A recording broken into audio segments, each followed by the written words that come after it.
دقيق جدا. شوف، مش يا أيها الرسول إنا أرسلناك، لأنه كان نبيا ثم أرسل، والعلاقة بالنبوة والرسالة كما تعلمون الرسالة أخص من النبوة، فكل رسول نبي ولا ينعكس، كل رسول نبي ولا ينعكس، ليس كل نبي رسولا. في آية أمس وخاتم النبيين، لأن القدياني الضال المضل ميرزا غلام أحمد قال لي ما في مشكلة، الله قال خاتم النبيين ولم يقل خاتم المرسلين.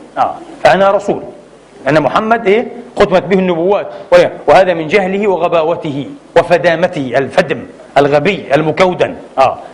لماذا؟ لأن الرسالة أخص من النبوة، الرسالة أخص من النبوة. الطريق العام هو النبوة، البوابة الكبرى الجيت هي النبوة، تفتح لك بعدين تدخل في أبواب صغيرة الرسالة.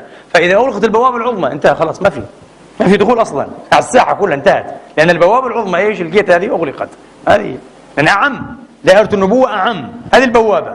دائرة النبوة الرسالات أخص، أخص.